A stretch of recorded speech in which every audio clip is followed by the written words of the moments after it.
What is up guys, it's your boy Solheim here and back with another classic WoW video for Season of Discovery.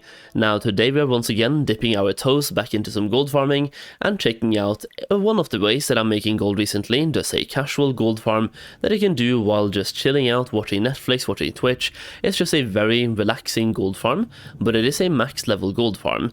That being said, there are no requirements here, there are some classes that will be better than other ones, but for the most part there's no professions required. You can just naturally go to these locations and test them out. Now today's farm is based on silk cloth. Silk cloth has gone up in price quite a lot recently. There was a couple of tailoring recipes that came out with the weekly maintenance yesterday for EU and 2 days ago for North America. So after those, the price went up quite a bit. They were about 2.5 silver each before that, and now they're 4.5, sometimes going up to 5 and 6 as well. So basically, silk cloth has gone up a lot in value.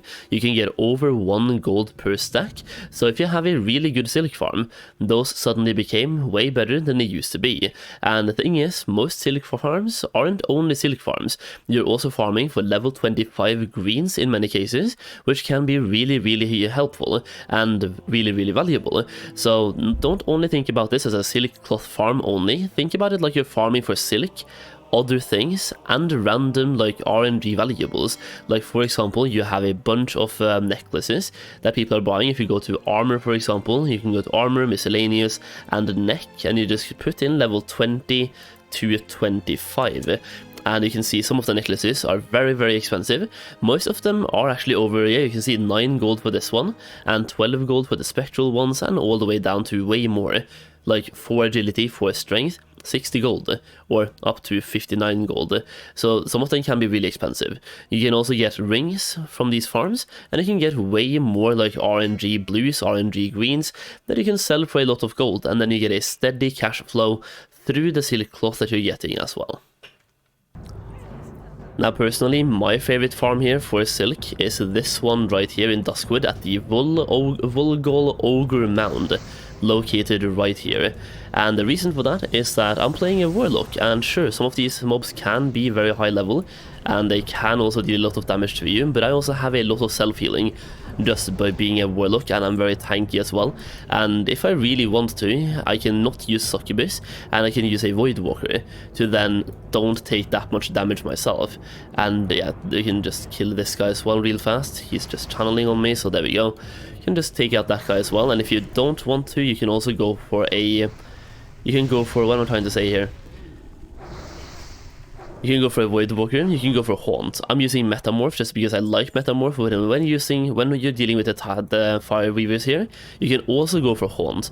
This will give you even more self-healing if you go for Haunt over Metamorph, but there are also some melee dudes, so being Metamorph will make you take way less damage here. Now, you're in the middle of a kind of, I don't know what to call this, but there's a bunch of herbs and mining veins, so having herbalism and mining will make this more worth it for you in this specific area. But there's a bunch of mobs, you just have to go around and kill mob all the time.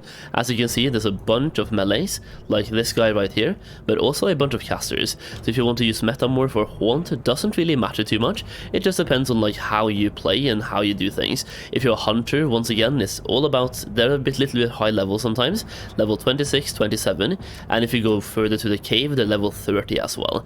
Now, one of the main reasons why I personally like this one over, let's say, the Defias farm over here, and on this farm and the skeletal farm, is that there's so many solid chests in this area. So solid chests can give you really valuable items, and they can give you the wayward crates. I also got the elixir of ogre's strength here. That will even give me even more gold, and they only drop from the ogres, right? So even it's only 1 gold, but still they add up over time. So 1 gold right here, and then getting silk cloth on top as well, right?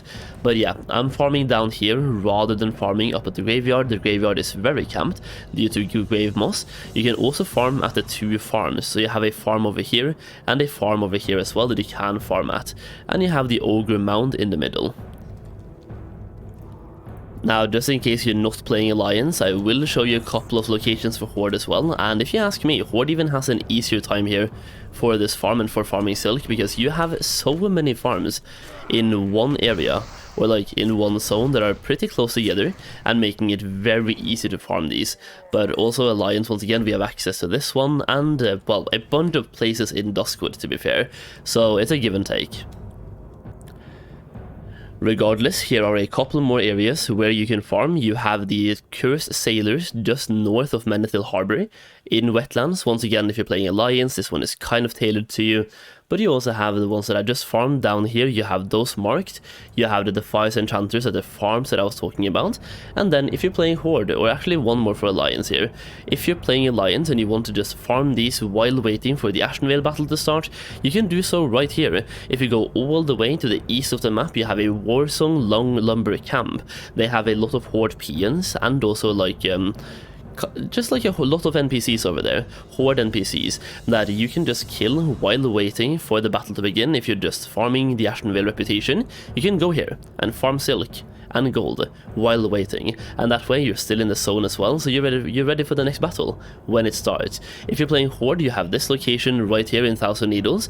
This is not just one location, you can basically divide this into 2 or 3 separate farms, but you have these guys right here, and you also have the Gravel Snout Vermin, which you can find both in the south and in the north, or like in the middle, but down south at the Freewind Post, and north as well towards the Great Lift. You can find them in both locations, and you can kill those for them too. Now you also have the Grim Totem Bandits, once again at the Great Lift, that you can also farm for Silk Cloth. So Thousand Needles is a very good zone if you want to farm for Silk Cloth, and as we just saw, Silk Cloth is worth a lot right now, a very good item to farm, and once again you're not only farming for the silk, you're farming for everything else that the mobs are dropping, and then silk just provides you with a steady gold per hour value while you're farming from them, which is absolutely fantastic.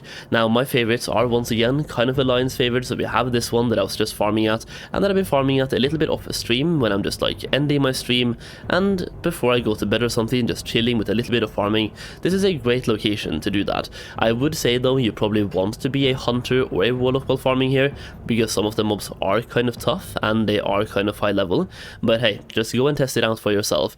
Once again, you also have this one that I probably will test out a lot more in Ashenvale to farm over there as well from the Horde peons. Silk farms are looking to be incredibly valuable right now. They could even go up more in value. It's a phase 1 specific farm, because when phase 2 comes out, I think we'll just be getting way too much silk from actually doing dungeons and leveling the normal way. But for phase 1, it's looking to be a very good and steady farm, and silk is used in things like spider silk boots, which is further used in crafting the epic boots, right, providing a steady value or steady demand right there. You also have the True Faith gloves. Let's not walk into stitches right now, but you have the True Faith gloves, also requiring silk cloth, right? These are the best healer gloves out there, I believe. And then you also have Invoker's Mantle, the brand new recipe that came out, requiring 4 bolts of silk cloth by itself to make. And then you have Invoker's Cord as well, requiring 3 bolts of silk.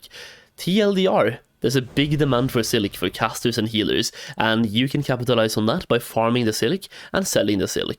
So, hopefully you enjoyed the video, and hopefully it helps you make some gold. Now you have a couple more farms to go out and test out. Hopefully that was helpful. Either way, if you enjoyed the video, leave a like down below, come by my stream over here on YouTube or on Twitch. I'm live pretty much every single day, so if you want to come and ask any questions, once again, I'm live and I can answer the questions you have. Either way, leave a like on the video, subscribe for more content. As always, thank you so much for watching, and I'll see you again very soon.